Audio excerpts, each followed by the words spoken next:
Hallo und willkommen zu meinem 10. Tag auf dem Camino Portugues Central. Ich bin jetzt in Redondela und gestern sind der Küstenweg und auch der Camino Portugues Central aufeinander getroffen und es sind entsprechend viel mehr Pilger unterwegs. Die Etappe von heute kenne ich schon und die war sehr schön, von daher freue ich mich sehr auf den Weg. Ich bin ein bisschen angeschlagen, habe ein bisschen Schnupfen und Husten, aber ich denke, das schaffe ich schon. Es sind ca. 20,5 Kilometer und ja, schauen wir mal, was der Tag heute bringt. Und es soll heute, glaube ich, trocken bleiben. Das ist auch gut, weil gestern mit dem nassen Wetter hatte ich ziemlich zu kämpfen. So, dann starte ich mal mein Video und bis dann.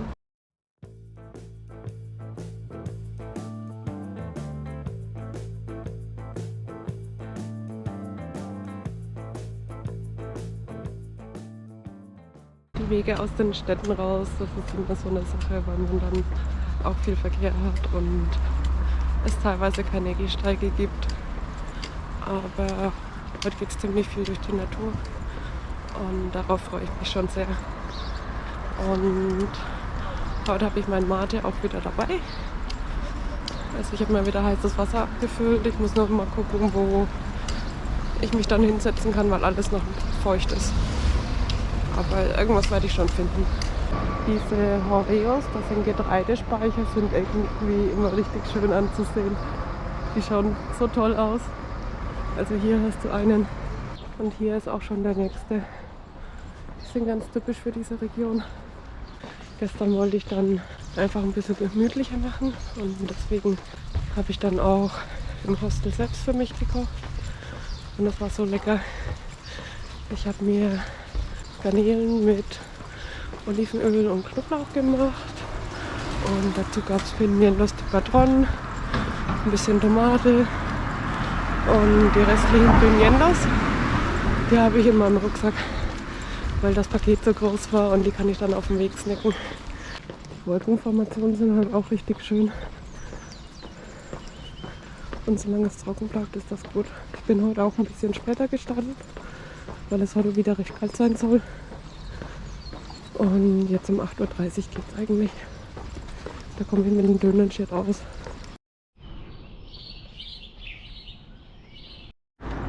Oh, wie süß seid ihr denn? Friert das Kleine oder warum zieht er das so? Und hier ist noch eins. Schön. Der Weg heute hält auch einiges an Höhenmetern bereit. Aber inzwischen bin ich gut trainiert und an das Rucksackgewicht gewöhnt, also sollte das alles gehen.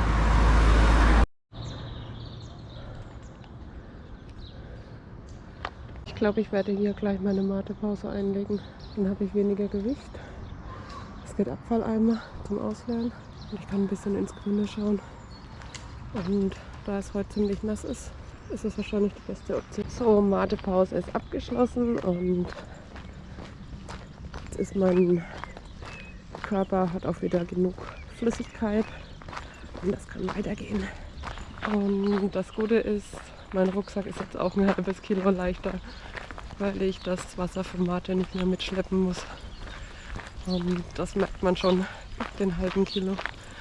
Aber man braucht ja sowieso genug Flüssigkeit, also von daher, wow, dieser Baum ist so cool. Ich glaube, den habe ich das letzte Mal auch fotografiert. Und heute merke ich meine Muskeln auch ein bisschen, weil ich gestern ja so schnell unterwegs war. Aber es geht. Oh, und es nieselt wieder. Ich hasse es. Das gefällt mir gar nicht, aber ja, was will man machen? Einfach durch. Wenn es stärker wird, ziehe ich auf jeden Fall meinen Regenponcho an, aber aktuell geht's noch. In 2 Minuten sehe ich es vielleicht wieder anders, so wie gestern, aber ja. Ich habe mich jetzt doch dazu entschieden, mein sexy Regenoutfit wieder anzuziehen. Und mit dieser tragbaren Sauna, das macht gar keinen Spaß. Man schwitzt und friert gleichzeitig und ja.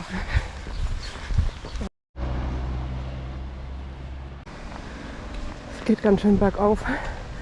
Und da ich gestern so schnell gelaufen bin, tun mir die Beine weh. Und meine tragbare Sauna macht es noch besser.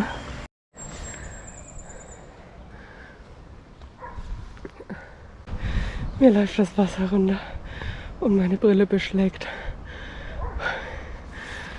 Ich sehe wie durch den Nebel. Und du siehst, der Camino ist heute ganz schön voll. So, es hat schon wieder aufgehört zu nieseln. Ich habe den Poncho jetzt ausgezogen und trage ihn. Es fängt wieder an. Und ich bin komplett nass geschwitzt. Bei dem Wetter kann man es irgendwie nicht richtig machen.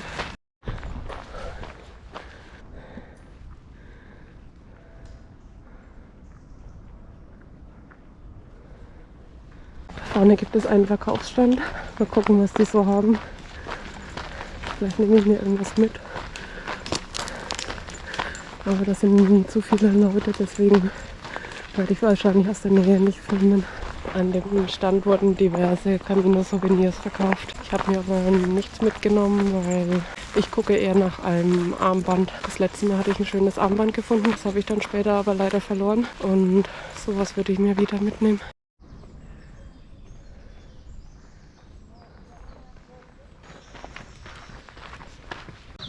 Die Natur hier ist so schön.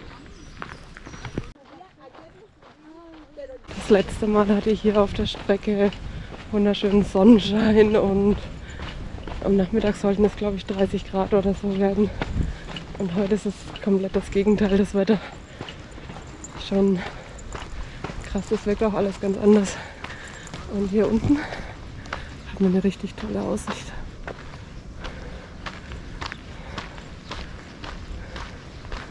So schön.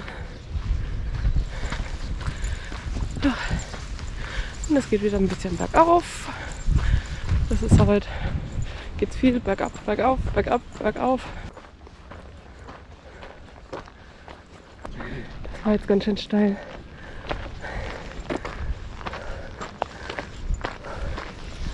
Und wieder geht's steil bergauf.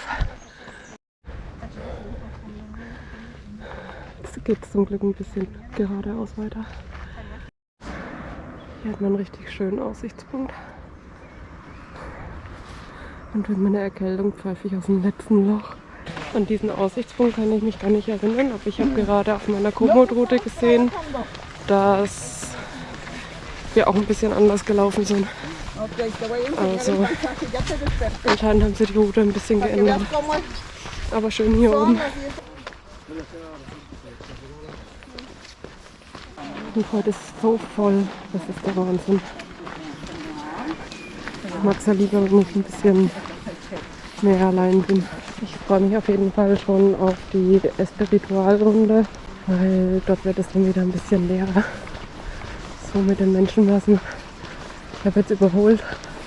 Jetzt habe ich ein bisschen freie Bahn. Aber mit den Menschenmassen, das ist gar nicht meins. Ich mag es dann doch lieber ein bisschen mehr die Einsamkeit.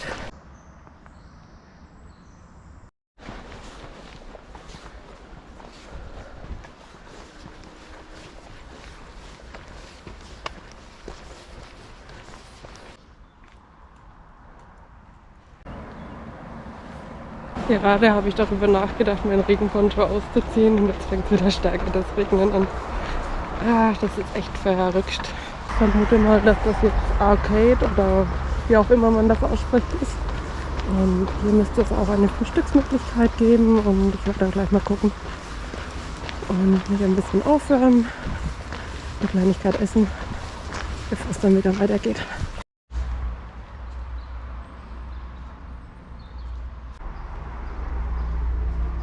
Ah, und hier ist schon mein Frühstück. Das Wetter schaut jetzt ein bisschen freundlicher aus, deswegen probiere ich es jetzt mal wieder ohne Regenponcho, habe ihn aber nicht komplett weggepackt, sondern trage ihn einfach in der Hand. Und nach meiner Frühstückspause, es gab wieder Tortilla, geht es nun weiter.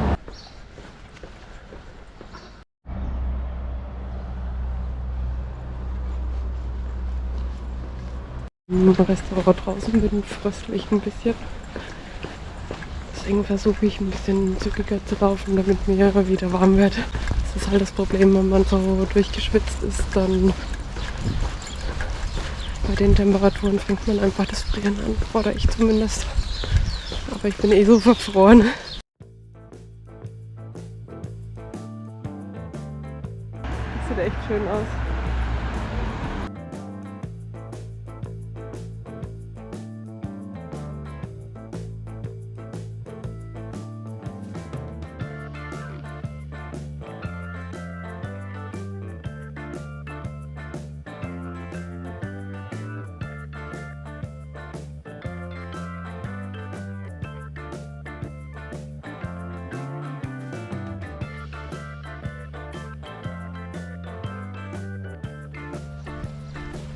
So schön hier.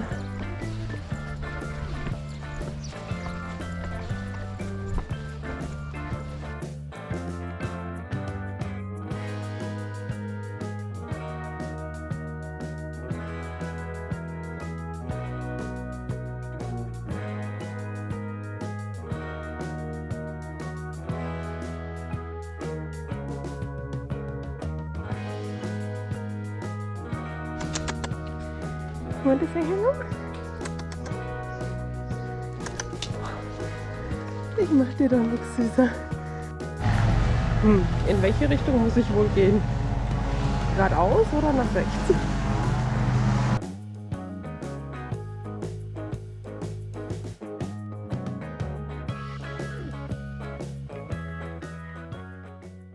Ich bin froh, dass ich jetzt wieder ein bisschen aus den Menschenmassen heraus bin. Die letzten 100 Kilometer ist das echt krass. Aber ja, jetzt geht's wieder. Ah, ich würde sagen, ich habe mich getäuscht. Es ist überall voll. Man hat vielleicht mal ein paar ruhige Meter. Aber hier im Wald ist echt schön.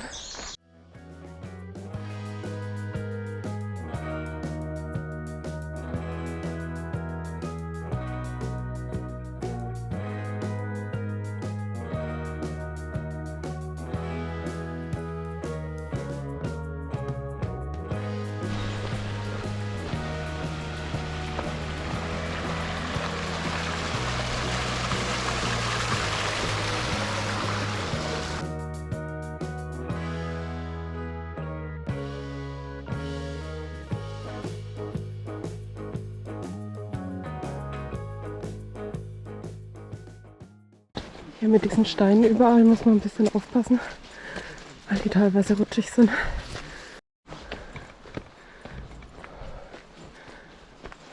Wow, was für ein toller Baum das wieder ist. Ich habe erst 10,7 Kilometer und es sind gesamt über 20. Also ich habe noch einiges vor mir. Bin aber jetzt schon ziemlich K.O. Und wieder komplett nass geschwitzt. Schau dir dieses Grün an. Wahnsinn.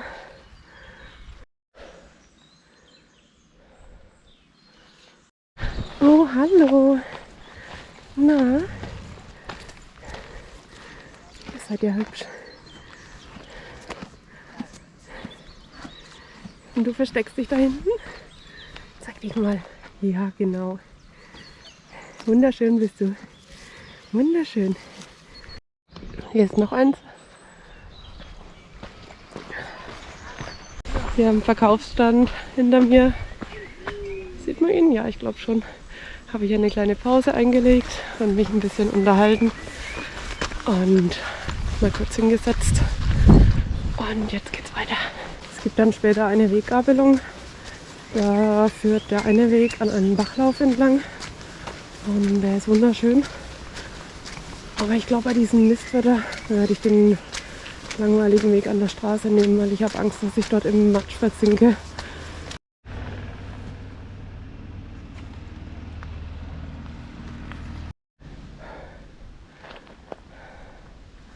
Es geht jetzt noch ein letztes Stück nach oben. Und dann habe ich zumindest die Anstiege für heute geschafft. Größtenteils.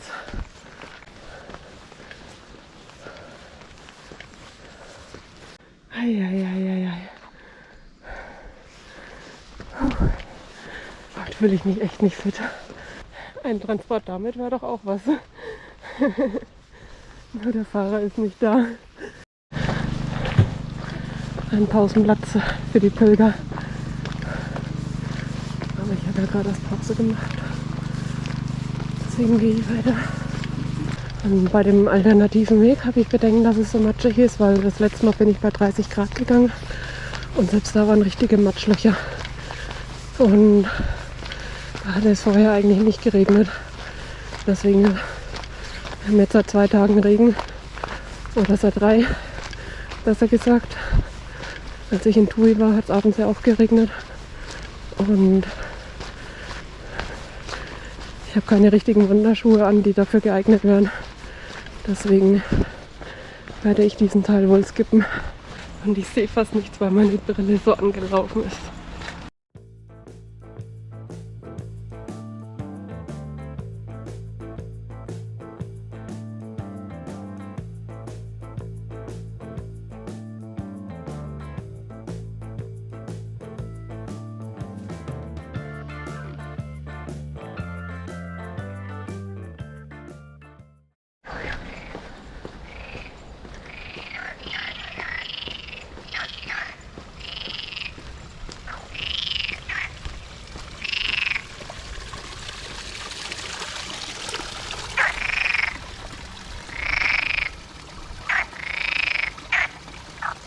Sehen tue ich sie nicht, aber hören.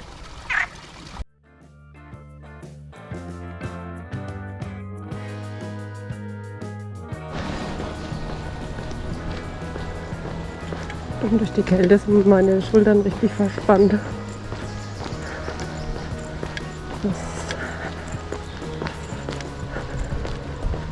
Dadurch, dass ich so nass geschwitzt bin und dann geht noch ein kalter Wind.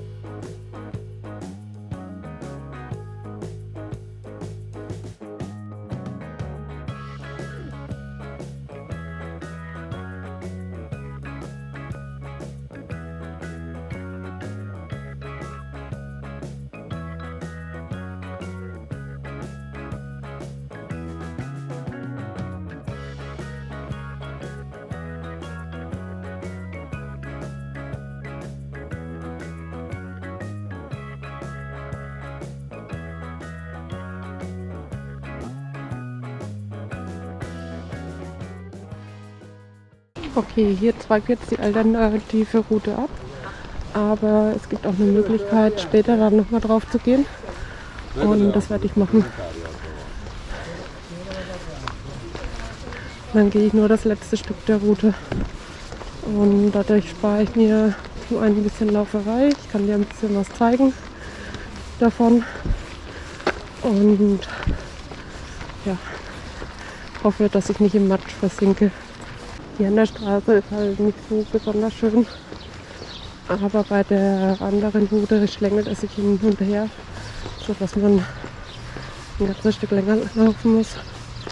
Und ich weiß nicht, wie matschig es ist, deswegen gehe ich da später drauf, da geht nochmal eine Abzweigung runter. So, Endspurt, die letzten 4 Kilometer. Und dann habe ich es für heute auch geschafft. Wirklich cool. Also der Weg an der Straße ist nicht wirklich schön und ich bin froh, dass ich gleich in die Natur abbiege und dann das letzte Stück am malerischen Bachlauf entlang gehe. So, ich bin jetzt hier abgebogen und da geht's runter und dann sind wir gleich in der Natur. Also diese Straße führt genau an diesen Weg. Laut Komoot, das müsste funktionieren.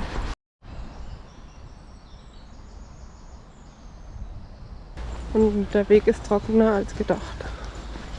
Also das letzte Mal waren da wirklich so Schlammpfützen, aber vielleicht waren die auch nur am Anfang des Weges.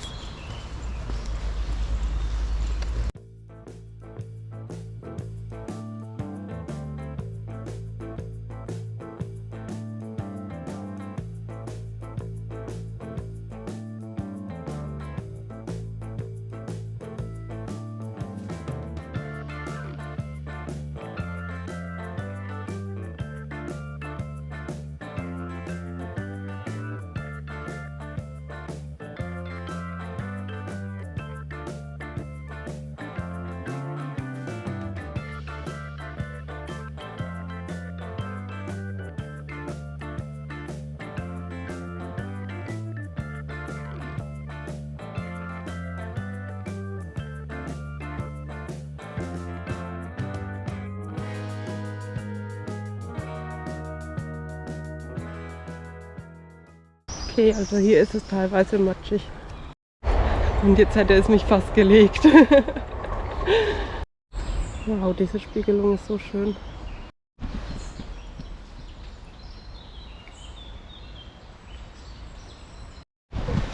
Also hier ist es jetzt super matschig.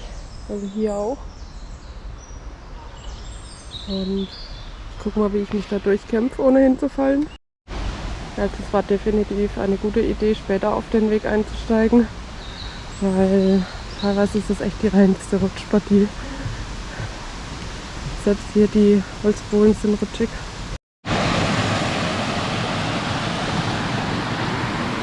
Also teilweise kann man schön laufen und teilweise sind Wanderschuhe echt zu empfehlen.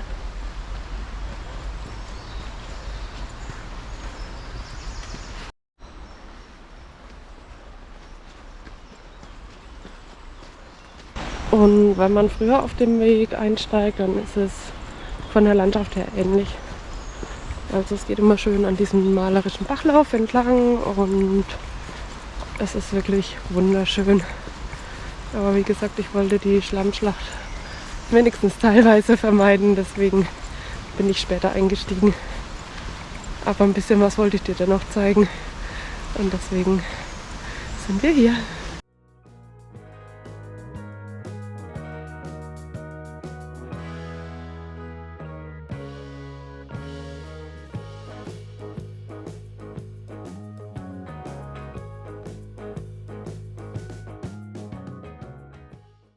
Und natürlich hat schon wieder zu regnen angefangen. Wie kann es auch anders sein? Regenponcho wieder an.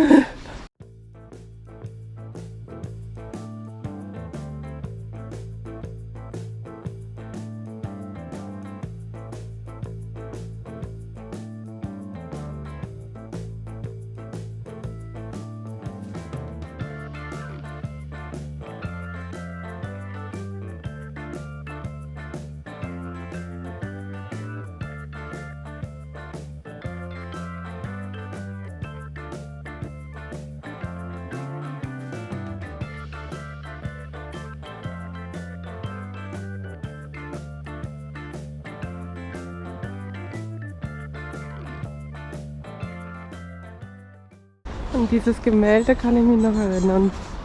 Da habe ich damals auch ein Foto von gemacht.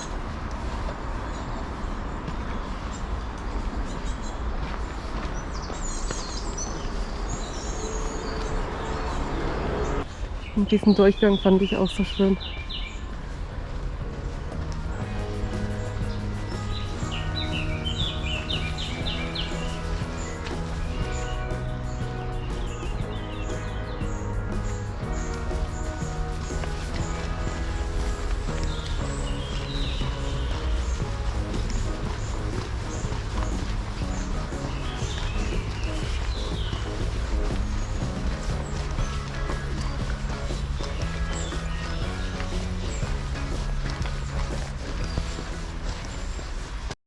Und nun sind wir angekommen in Pontevedra.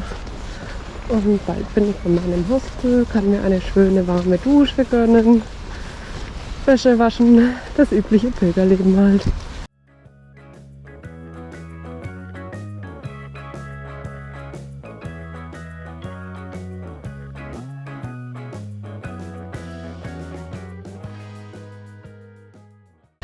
Aber da ich fast angekommen bin, nehme ich jetzt schon mal mein Fazit am 10. Tag auf dem Camino auf. Ich habe die 20 Kilometer in einer recht guten Zeit geschafft. Ich bin um 8:30 Uhr gestartet, jetzt haben wir 14:30 Uhr. Aber aufgrund des Regenwetters konnte ich auch nicht wirklich viele Pausen machen, weshalb ich ziemlich durchgegangen bin. Die Strecke kannte ich ja schon von meinem Küstenweg und ich fand sie wieder sehr schön. Also ich glaube, das ist eine der schönsten Strecken und das Wetter hätte natürlich besser sein können. Dieses laufende Regenponcho auf, Regenponcho ab, hat ein bisschen genervt, aber ich bin einigermaßen trocken jetzt angekommen, werde Wäsche waschen, duschen und mir dann irgendwie was zu essen organisieren. So, dann hoffe ich, mein Video hat dir gefallen. Wenn ja, gib mir gerne einen Daumen nach oben. Und natürlich freue ich mich auch, wenn du mir einen Kommentar hinterlässt. Und ja, morgen geht es dann weiter auf die Variante Spiritual. Und wenn du das nicht verpassen willst, abonniere gerne meinen Kanal. Liebe Grüße und bis bald. Ciao!